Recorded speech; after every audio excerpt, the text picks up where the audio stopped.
किन मुद्दों को लेकर आज प्रेस वार्ता रखी गई थी और क्या इशूज हैं आप लोग? हम लोग 15 मार्च को पूरे देश भर में एंटी प्राइवेटाइजेशन डे और एंटी कॉर्पोरेटाइजेशन डे मना रहे हैं। उसकी भी तैयारी है और उस प्रोग्राम को सेंट्रल ट्रेड यूनियंस के साथ साथ संयुक्त किसान मोर्चा का भी समर्थन है। और 15-16 मार्च को बैंक के लोगों की हड़ताल है निजीकरण के विरोध में, इसलिए 15 मार्च को चिन्हित किया गया। तो उसकी तैयारी के सिलसिले में भी बातचीत होगी। जो हमारी बिहार की राज्य काउंसिल है उसकी तैयारी के सिलसिले में भी 17 मार्च को जो जनरल इंश्योरेंस कंपनीज़ की सारी यूनियंस है उनकी तरफ से पूरे देश में उनकी हड़ताल होगी। और 18 मार्च को जो LIC की यूनियंस है उनकी होगी। बैंक को भी प्राइवेटाइज करने की इस बजट में बात की गई। 2 ब्रांचेस की बात की गई थी, 2 बैंक्स की, लेकिन एक एक करके ये ग्रुप्स बना करके बैंक्स के सारे ही बैंक्स को निजीकरण में डालना चाहते हैं। और जो नॉन परफॉर्मिंग एसेट्स हैं, यानी जिन्होंने देश की जनता का पैसा लूटा है, वो सरकार रिकवर कर नहीं रही है और उन्हीं बैंक्स को उन्हीं प्राइवेट हाथों के हवाले करना चाहती है, इसलिए वो आक्रोश है। और जो जनरल इंश्योरेंस है उसकी भी एक कंपनी के निजीकरण की घोषणा की गई है। और साथियों को ये डर है एम्प्लॉइज़ को कि एक एक करके पूरे GIC का भी निजीकरण कर दिया जाएगा। और ये आम कंज्यूमर की, आम भारतवासियों का मुद्दा है, क्योंकि उनको GIC से बहुत सुविधाएं मिल रही थी। और लाइफ इंश्योरेंस में फाइनेंस मिनिस्टर ने सीधे सीधे बजट में बोला था कि 74% तक हम डिसइन्वेस्ट करेंगे। तो नेचुरली LIC के एम्प्लॉइज़ को दिख रहा है कि ये हमारे LIC को भी निजी हाथों में बेचेंगे, जबकि LIC को लाइफ लाइन कहते हैं, उसका नाम ही है लाइफ इंश्योरेंस, तो ज़िंदगी की इंश्योरेंस। तो ये मोदी की सरकार जो लोगों की ज़िंदगियों की इंश्योरेंस है उसको समाप्त करने की तरफ बढ़ी हुई है।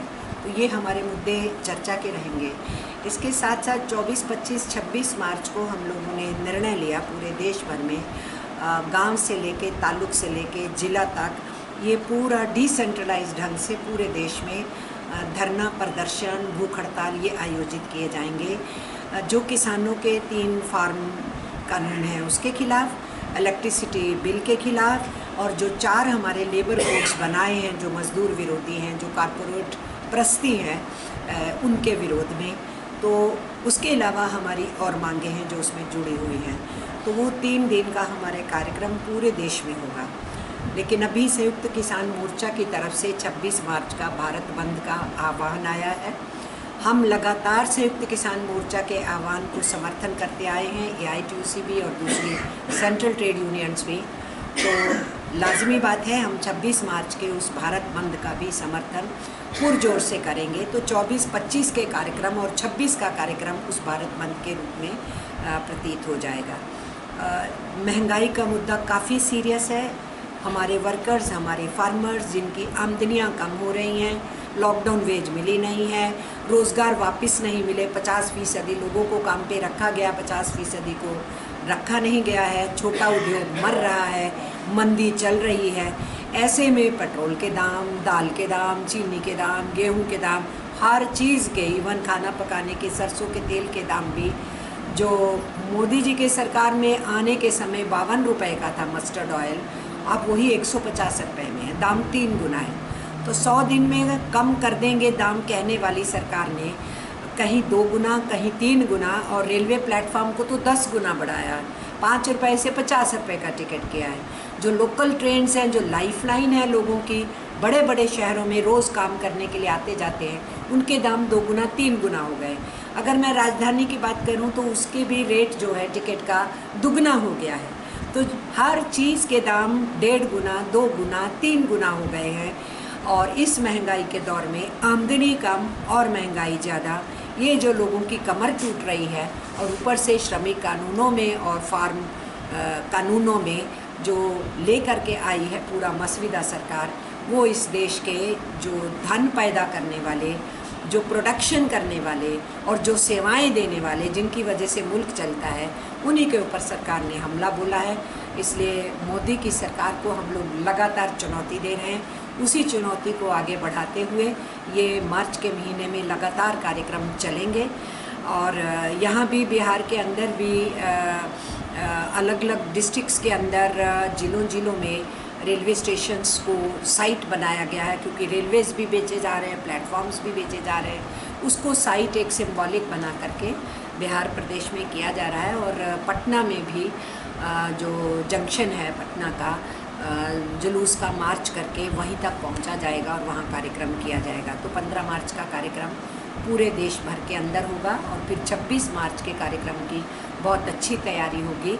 और एक कार्यक्रम यहाँ पर बिहार में किसान सभा का और भारतीय खेत मजदूर यूनियन का चल रहा है, इनकी यात्राएं और मीटिंगें चल रही हैं। और 24 मार्च को ये पटना शहर में उसका कंग्रीगेट करने वाले हैं। तो AITUC की तरफ से, बिहार AITUC की तरफ से पूरा उनको समर्थन रहेगा और केंद्रीय AITUC इस बात के लिए उनको मुबारक देती है कि वो आंदोलन लेकर के आगे बढ़े हुए हैं। बहरहाल आंदोलनों के दिन है। किसानों का जो फॉर्म लगातार 3 महीने से ऊपर अब हो गया, वो आंदोलन चल रहा है।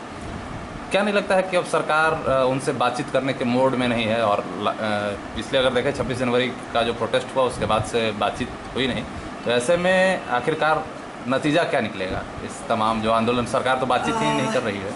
वो जो 3 महीने का आंदोलन है उसने बहुत जीत हासिल कर ली है। पहली बात तो ये है कि वो पीसफुली डटे हुए वहाँ हैं। दूसरी बात है, सरकार की साजिश के बावजूद जो 26 जनवरी की घटना हुई, उस घटना से वो आंदोलन हतोत्साहित नहीं हुआ और बढ़ गया है। तीसरी जीत इसकी है कि नीचे का हर आदमी समझता है कि वो जो सरकार कानून लेके आई है कृषि के, वो कानून किसान की ज़मीन को कॉरपोरेट घरानों के हवाले कर देंगे, अनाज की जखीरेबाजी कर देंगे, अनाज महंगा हो जाएगा, ठेकेदारी के तहत किसानों की ज़मीन छीनने के बाद उनको मजदूर बना दिया जाएगा। इस तरीके से आम जनता के बीच में नीचे तक मैसेज चला गया, ये इसकी जीत है। चौथी जीत इसकी है कि मोदी सरकार समझती थी कि हमें कोई नहीं भेज सकता है, हमें कोई चुनौती नहीं दे सकता है। तो देश के किसानों ने दिखा दिया कि चुनौती दी जा सकती है। उन्होंने ये भी दिखा दिया कि लंबी लड़ाई लड़ी जा सकती है। तो जीतें तो बहुत सी हासिल हो चुकी हैं। सरकार ढीठ है और कह रही है कि हम बात करने को तैयार हैं, लेकिन उन कानूनों पे बात मत करो। तो फिर बात किस बात की? हमसे कहते हैं हम ट्रेड यूनियन से बात तो करेंगे, लेकिन अपने लेबर लॉज की बात मत करो। तो फिर बात हम कौन सी करें उनसे? तो यही किसानों के प्रति रवैया है, यही मजदूरों के प्रति रवैया है। हम समझते हैं कि किसानों के आंदोलन की एक सबसे बड़ी जीत ये है कि समाज का हर हिस्सा उनको सपोर्ट कर रहा है। और अब हम ट्रेड यूनियंस और किसानों का संयुक्त मोर्चा आने वाले दिनों में अपनी दोस्ती को संघर्षों के जरिए से और मजबूत करने वाले हैं। सरकार मानेगी नहीं मानेगी, ये तो सरकार को निर्णय लेना है। किसान तय कर चुके हैं कि उन कानूनों की वापसी को लेकर के ही वो रहेंगे। 5 राज्यों में चुनाव हो रहे हैं और आज से उन राज्यों में भी किसानों का महापंचायत शुरू हुआ है। ऐसे में क्या आप लोगों की कोई योजना है जो चुनावी राज्य हैं वहाँ आप लोगों की एक्टिविटीज़? ये सही बात है कि किसान संगठन अपने दुख दर्द को लेकर के पहुंच रहे हैं उन 5 राज्यों के अंदर। और ये लाजमी भी है बताना कि जो सत्ता में बैठे हैं केंद्र में, अगर वो किसानों की बर्बादी का रास्ता अपना रहे हैं, तो अगर राज्यों की सरकारों में भी वो आते हैं तो वो किसानों के लिए बहुत बड़ा धक्का होगा। क्योंकि किसानों ने बहुत सारे राज्यों के अंदर जीत अर्जित की है कि राज्य सरकारों को कहना पड़ा हम इन फार्म कानूनों को अपने राज्य में लागू नहीं करेंगे। तो किसान बताने के लिए गए हैं कि अगर उनको चुनोगे तो वो गाज तुम लोगों पे गिरेगी। तो वो कहने के लिए गए हैं। जहाँ तक हम मजदूरों का प्रश्न है, हम उन प्रश्नों के ऊपर लगातार लड़े ही हैं। जो 26 नवंबर की हड़ताल हुई थी पूरे देश भर के अंदर सेंट्रल ट्रेड यूनियंस के द्वारा, वो बंगाल के अंदर बहुत शानदार हड़ताल हुई थी, असम में बहुत अच्छी हड़ताल हुई थी, केरला में वो 100% हड़ताल हुई थी, पौंडीचेरी में 100% हुई थी, तमिलनाडु में भी 90% से ज़्यादा हम कह सकते हैं कि हड़ताल हुई थी।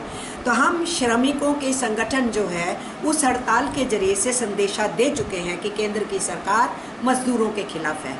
तो उसी बात को हम श्रमिक संगठन वहाँ पर इस बात को लेकर के उस राजनीतिक परिवेश में अपनी बात को कहेंगे कि केंद्र सरकार जो है वो 150 साल जो लड़ करके हमने श्रम कानून लिए थे उनको तोड़ रही है, ख़त्म कर रही है।